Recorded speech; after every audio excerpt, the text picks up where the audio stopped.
What you call as Gayatri, what you call as many other things, in yoga we call this Tantra Yoga. Improper usage of sounds, powerful sounds, can cause serious problems. Someone brought this lady to the program and she had lost her voice almost 6 or 7 months or almost 8 months before she came to me. Mantras need to be done with certain care.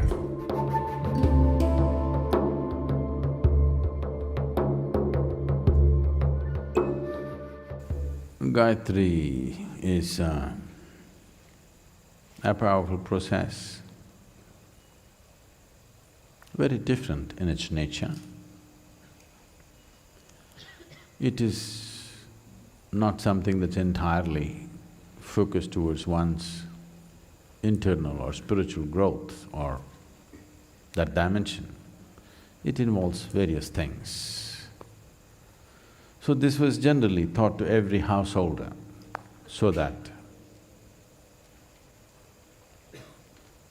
for the not so focused people, some substance, some support for well-being, health, success and other aspects of life. So Gayatri is not necessarily for a serious spiritual practitioner. It is more for a householder for whom spiritual process is also one aspect of his life. It's a possibility if it's properly initiated.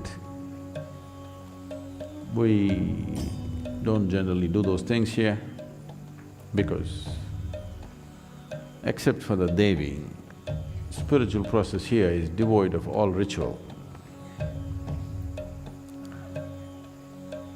Internalizing the process is little more sophisticated and subtle, but far more reliable than external processes.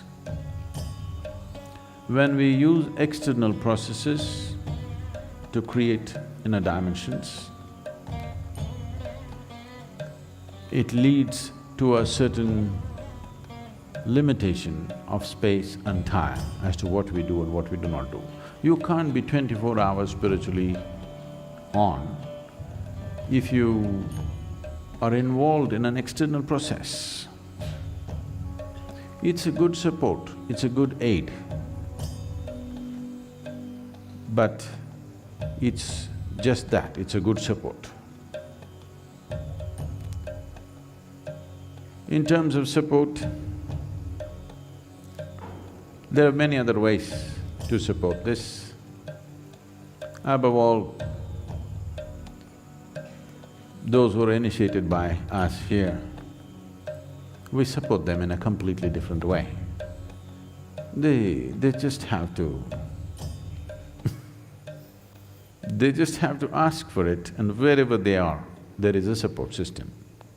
Support system not in terms of teachers and volunteers and stuff. Energetic support is available wherever they are. So, because of our ability to provide this support to every human being, wherever they may be,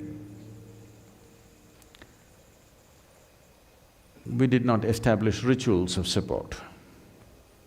It is one of the most popular things that's been done in the country for a long time.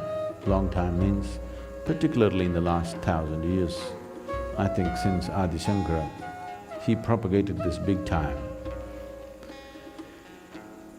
Because when he came, there was a certain degradation of general population, so he wanted to teach something that's mass. Like today we are doing Isha Kriya, mass. Gayatri is a certain process which involves many things. And considering the nature of what it is, I'm not saying it's relevant today, it'll always be relevant, but socially and structurally, it is not so fitting into modern life as it is because of the things that are needed to make this happen. In today's world,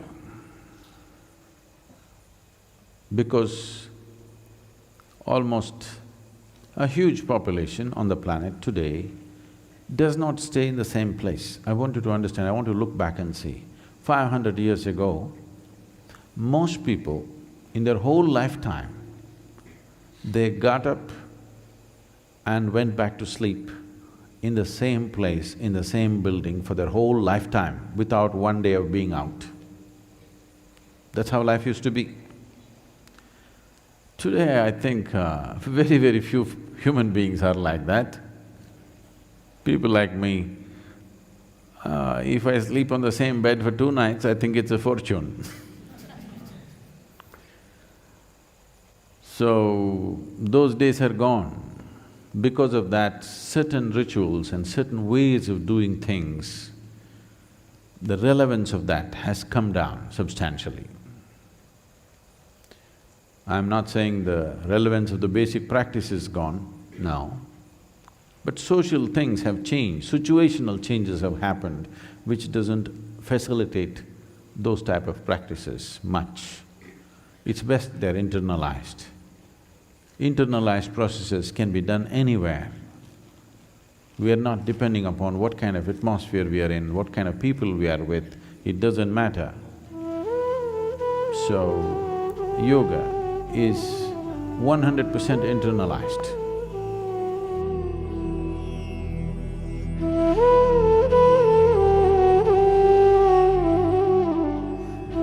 What you call as Gayatri, what you call as many other things, in yoga we call this Tantra Yoga.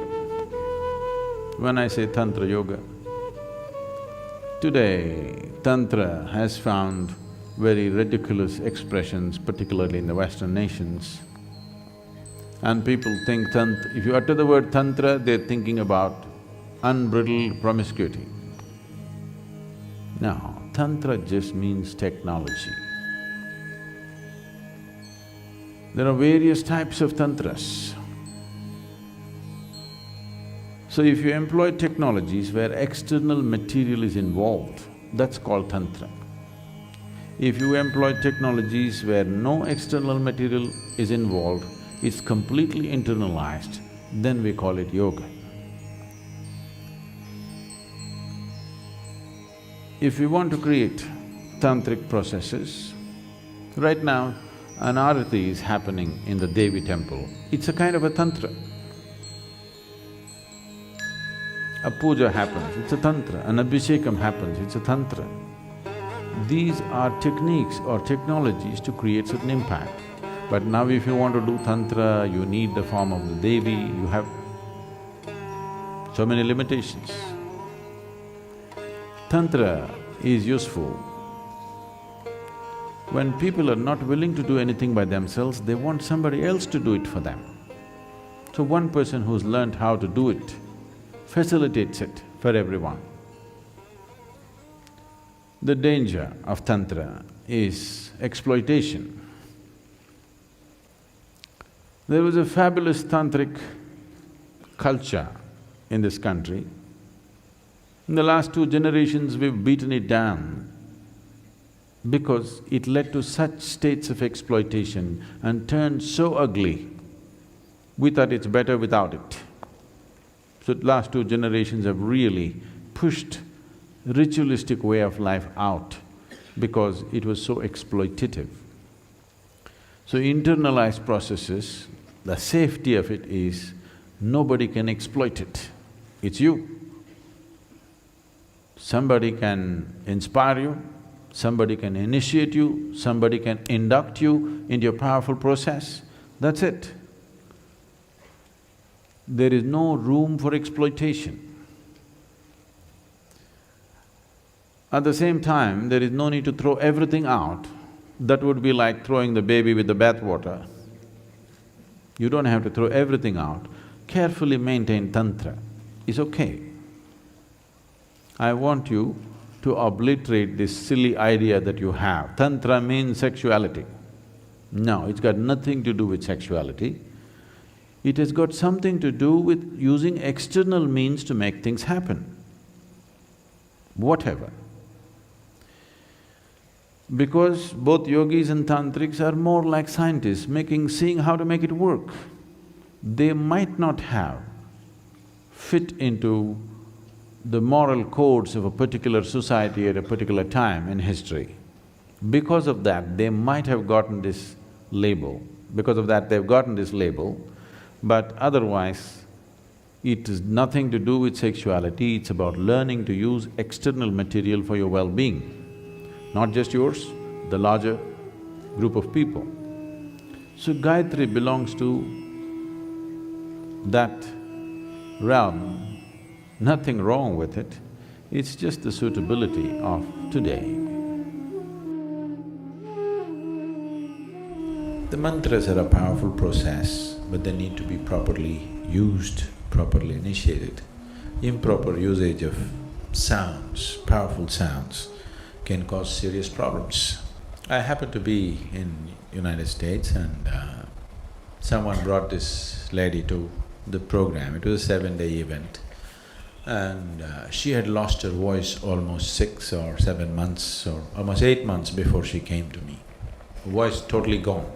She's seen every doctor, every expert, voice gone. She can't speak a word. Simply empty air comes out when she tries to speak without any sound. They have not been able to detect anything improper with her vocal cords or whatever, everything is proper but she can't speak. So naturally when nothing is there, they will say maybe there is a polyp, maybe there is this, maybe there is that, maybe all kinds of cortisones and this and that, and somebody is suggesting a surgery. There's nothing else, they want to open up and see. So they brought her to me and I looked at her.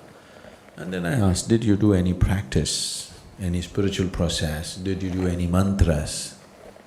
She didn't. Then I said, okay, you be in the program, let's see. So 1 day, 2 days, 3 days, she's becoming anxious because her voice has not come back and I have not said a word about her vocal cords. So by 4th day, she's very anxious. Then she came again and I again asked her, did you do any mantras? When I looked at her, I thought she must have done something. When I looked at her, it's very clear to me she's done something. She said, no. Then I asked, did you come under the influence of some mantras? Did you go to some place where they're doing powerful mantras and did you come under the influence? She said, no. Last day she's very anxious. Then again I met her and I said, see, you must have done something or you have come under the influence of some mantras. Tell me, what have you done in the last year, year and a half? Where all did you go? Then she said, she writes, she cannot speak. She said she did Gayatri. Oh, I said, where did you learn Gayatri? She said, I went to India and I bought a CD. Whenever I'm going to work, Atlanta traffic is such, she takes 2.5 hours to reach her workplace and when she's stuck in the traffic, she'll do Gayatri like this. When the traffic clears up when she's driving, she'll leave the Gayatri alone. When she has time, she'll just repeat with the thing. She's an American person, how she will repeat the mantra. We don't know, already the CD itself may be wrong. On top of it, she's American. Sanskrit words will not come easy to her. No, I'm not commenting about America. If you have not spoken the vernacular language, to utter Sanskrit will be very difficult. So then I knew that she's messed up with Gayatri. I said, see, 3 months if you come and stay with us in India, we will make an attempt, no guarantee, we will make an attempt and see. She came here and we put her through a whole lot of process. In 3 months, she recovered about 70% of her voice. Still 30% was not there. That is, 30% not there means I first of all put her on, said, don't make an attempt to speak. At the most in a day, maximum 1 hour you can speak, rest of the time no speaking. Slowly she improved. Even then if she gets emotionally excited, voice will go off. If she gets little emotional excitement, voice will go. In about 1 year's time, she recovered almost 90%. But still she found if she got angry, her voice will go. I said, that's good. Let it stay that way. Whenever you're angry, at least you lose your voice. You don't say bad things at least. So, over 3.5 years' time, she recovered almost 100%. Only very rare moments it would give up, but generally almost 99% she recovered in about 3.5 years' time of practice. So mantras need to be done with certain care, with proper instruction and guidance.